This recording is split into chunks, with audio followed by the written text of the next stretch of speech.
Welcome everybody back to another Dragalia Lost video. My name is D-Free. In this video, we are going to go ahead and talk about the Loyalties Requiem event that just came out yesterday or so on the game. So we're going to go ahead and talk about the raid, and I'm going to give you guys tips that you would need as far as like helping you guys out with, you know, specific 4-star characters that will be really good on this, because of course all the 5 stars are going to be really good here, particularly the water ones, not so much the wind ones, but yeah. So I'm going to give you guys some tips on some 4 stars that'd be good, water-based 4 stars that is. We're also going to go over the event in its entirety, provide you guys with the knowledge that you need to be successful in this event, and make sure that you farm everything that you need before the event goes away on the 15th. So we have 10 days to get this done. Hope you guys enjoy. If you are new, hit that subscribe. Stick around for more content here on the channel. Of course, for today's video like goal, let's get up to 100 likes on this video. If you find this information helpful, be sure to leave one before you go. So to jump into this, so your primary objective, I would say, is to do multiple things. It's to get the new characters and stuff, but primary, I would say, is to get Celiera to be a permanent member of your team. So what I mean by that is this game actually implements the friendship feature that a lot of games have already, in that you get a character, you pretty much rent her. Right now she's pretty much a rental, but you do get to keep her whenever her friendship is completely maxed. As you see, for me, it's at 374 out of 500. So when she is completely maxed out, you do get to hold onto the character and keep her on your team. Just be advised that if you trained her or you upgraded her rarity or anything like that, you will not get those materials back whenever the event's over or whenever she becomes a main character on your team. You do not get refunded for that stuff. So if you invested in her, that is a permanent thing. So if you invested in her, by the way, which you probably would need to if she's going to be on your team for this raid, make sure you complete this, because you don't want to level her up and then not keep the character. Okay, anyways, so yeah, that's your primary objective. Next one, it would be to do Blazon or Blazon summons, to go ahead and pick up Pella, I don't know, like I don't know. Anyways, the dragon, the 5-star dragon, and there also is this worm print here, Paladin Defender. So this one is interesting as well. Not too bad. Very solid 4-star worm print. So those are your primary objectives. So how do you go about completing those? Like I said, I already explained the friendship one, taking on events with this character, and it seems like it applies to every event, because I went ahead and played some of the, you know, the other events in the game, and it was allowing me to increase our friendship there too. That would be how you get that done, but just be advised that higher difficulty events give you more points, pretty much. So if you're taking on harder events and you have this character on your team, it's a lot faster to go ahead and complete her friendship bar, from what I have experienced. But about the other characters, you do need the premium currency for this gacha over here. So let's go ahead and talk about how to get that, and we'll also talk about how to get the emblems, because they pretty much are hand in hand. Apparently, first off, you can go ahead and get the Peregrine, I don't know, at the very top. You can exchange the bronze emblem for that, which would be what you would need to go ahead and perform a summon, so be aware of that. But also you can get those items from completing the event. So there is, you know, not much here for the story. I did read in the news that for the, can you scroll? Thank you. I did read in the news that for this, you could potentially, once you get past the expert stage, which I have not completed yet, I haven't tried it yet, actually, but, well, I did, but people disconnected, which is annoying. But anyways, when you complete this, you could potentially get access to extra stages or things like that. I can't speak to the validity of that because I haven't done it yet. But when you complete these, or you take these on, as you see here, you have the opportunity to drop these items. The stage will drop the item that you would need to complete a summon, like I was just saying, and then the silver emblems, and then the gold emblems, and then the lower difficulty ones will drop the bronze emblem for you as well. In fact, this one is silver. Looks like the previous boss will drop the bronze. Yeah, he drops the bronze. Okay. So that was unbeknownst to me. So you can get all that stuff, everything that you would need pretty much from completing those events. And then there's also the actual story. This one apparently doesn't drop anything that you would need as far as the exchanges go for the emblems and all that. So the thing about this is you want to try to grind as much of this as possible. The reason being is because there's some very good stuff in here. Like there's equipment to upgrade your characters. You even can get Eld Water and stuff like that. You know, you have dragon fruits, all that stuff. Upgrade your items, your characters. You also can exchange for the the worm print if you wanted to do so as well. You have a lot of opportunity in here. There's also even a summon voucher, which allows you to perform a single summon on the banners. You can pick up 10 gold crystals here, which is pretty good for upgrading your characters. Another voucher over here. The silver side, some of the same stuff, but again, you want to make sure that you do this if you have the opportunity to. You can even pick up the dragon with silvers. In case you're not able to summon the dragon, you can pick it up from here. Ideally, you would want to get multiple so you can unbind the dragon, but still, nonetheless, you can get them from there. The gold section, more of the same. So you want to go ahead and grind as much as you can, but as you see, it does require quite a bit. I have done a little bit of exchanging myself, but it does require quite a bit to get this done, so be aware of that. So that's pretty much it in the entirety of this event.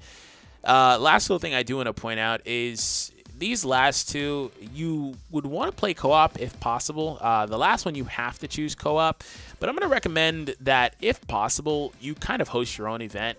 The reason why, at least once or twice, the reason why is because the reason why I haven't completed the expert stage is I'll get close to being done with it, and then the host will disconnect, whether it's because they gave up or they died or whatever the reason is. And if you're a guest, you just get kicked, right? You just get kicked out. You can't complete it. And that's happened 3 times now. So I would recommend at least once completing it. Also, there is added incentive for completing it because there's a daily mission that you get, host and clear a raid. So added incentive. This one here is not too bad. If you're having difficulty with any of these, though, don't be a stranger to co-op. Feel free to join a co-op or create a room or whatever, and just get people to help you out. And again, like I said, you would want to bring mainly water-based characters because they do not have the same deficiencies on this event, because this is an entirely fire event.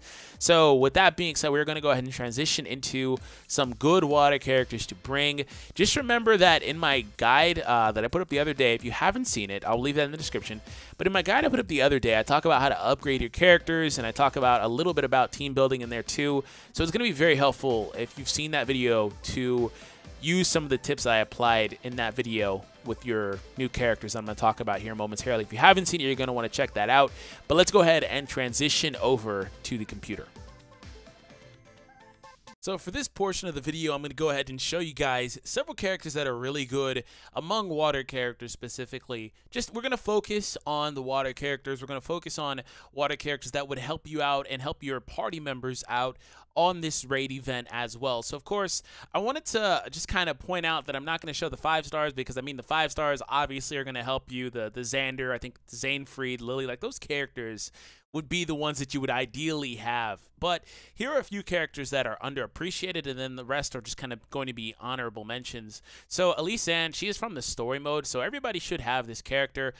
She's really, really good at a couple of things. So if we scroll down to her skills, increases the entire team's strength by 10%. She's a supportive unit. She also does have a damaging attack, 1 hit of 679% to the target and nearby enemies. Also, her co-ability does increase your entire team's overall HP, and she has some solid abilities as well, such as resistance for the susceptibility to burning by 25%. Also the stunning as well, which isn't going to be super relevant. Burning more so, yes, but stunning not so much from what I've seen. Increases duration of buff skills by 20% as well for your allies. So the thing about this is the increase to HP is going to be very, very helpful, just to help you with surviving that 1 extra hit, in that scenario. So be aware of that. She is definitely a character that can help you out a lot, and with some proper timed abilities, she can be very tanky as well in certain scenarios. So be aware of that. We're going to move on to Awesome. So this character here is actually, I believe, on the new banner. So Dreamer on Ice. He is an attack type. Natural 4-star. These are all natural 4-stars I'm going to show you, or natural 3-star, I guess. But we do scroll down a little bit. We see Flurry Edge. Water damage to enemies directly ahead. Now, you're going to see a trend. Some characters show a percentage of how much damage they're going to do. Some characters just say they do an attack. So he doesn't show any percentage on that, but that's fine. Having an attacker is really good, because the most important thing in this event in a lot of scenarios is going to be your DPS. So you need to make sure you have strong, hard-hitting units. So triple Salchow, I don't know how to pronounce that, deals water damage to surrounding enemies and inflicts freeze without fail. I do not believe you can inflict the raid bosses, But otherwise, freezing ability is very, very powerful because it pretty much enables for you to be able to almost one-shot pretty much everybody.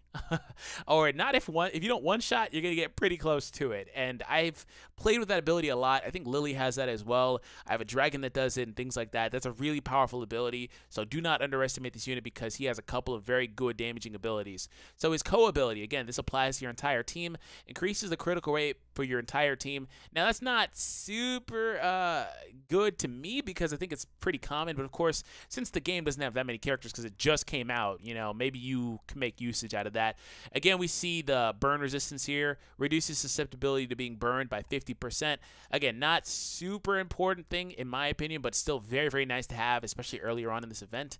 Increases critical rate chance by 8%. When the combo count is 15% or 15, excuse me, or higher. So when you get to a 15 combo or higher, it increases your overall critical hit rate by 8%. So really nice to see that.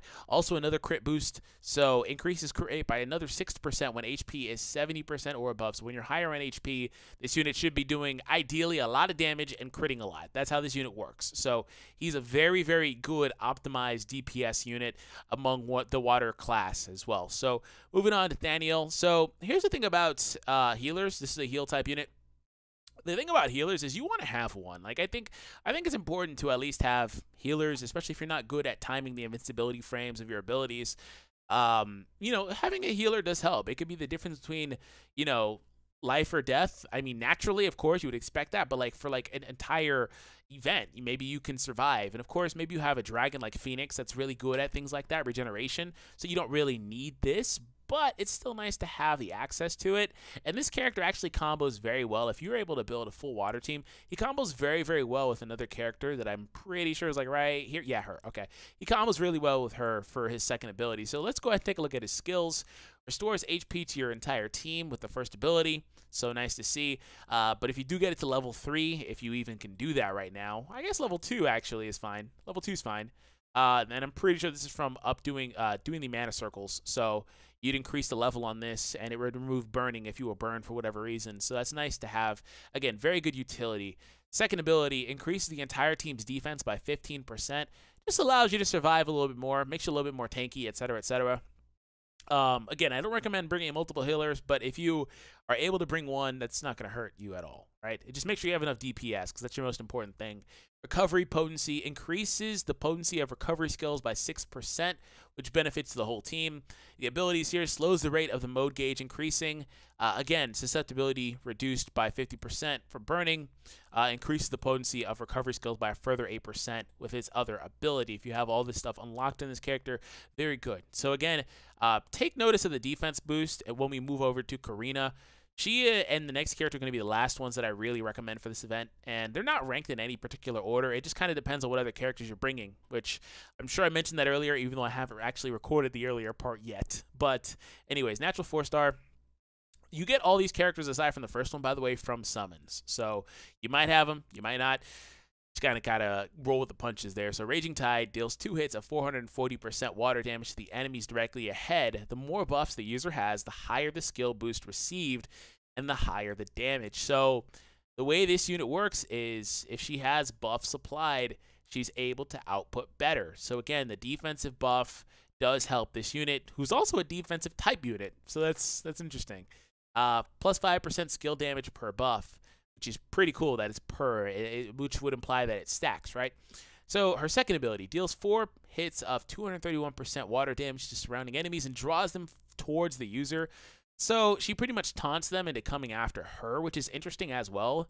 I don't know if that ability in particular would work against the raid boss, but at the very least, 4 hits of 231% damage is something that will happen there. She also increases the overall team's defense. So again, another way to just make your team a little bit more tanky, have a little bit more survivability, just by having her on the team, right? So you're able to do that. So her other abilities here. Grants an HP regeneration buff for 20 seconds each time a defense buff is received. So when she receives a defense buff from Daniel, she automatically starts regenerating HP. That's pretty dope, especially given that she has this ability that forces the opponent to come after her, which again, I'm not sure that works against the raid boss, but still pretty cool. You know, reduces susceptibility to being stunned here. and it fills 50% of her skill gauges at the start of the quest. So she's already going to have these abilities active for the most part. She's really good. She's going to be really, really good. She can also do some respectable damage. So last character I would recommend is Luther. He's a support unit. He's my best unit for this event because I don't have a natural 5-star. I'm using this character who I actually have upgraded his base rarity from, his rarity from 4 to 5. He doesn't really do much, though. You know, he's not going to do a whole lot. 4 hits of 151% water damage to the surrounding enemies. 4 hits of 137% water damage to the enemies directly ahead, and reduces their strength by 5% for 10 seconds without fail. So that's cool to have a little bit of a debuff ability. And then he has some other abilities down below. Not really recommended for this event. He doesn't seem that good now that I look at him again. That was a mistake I made in the beginning of playing the game. I would have probably rather have upgraded one of the other characters there, but that's fine. Now, the last few characters that you guys could go over are these characters. A lot of these are natural 3-stars. In fact, all of them, I believe, are.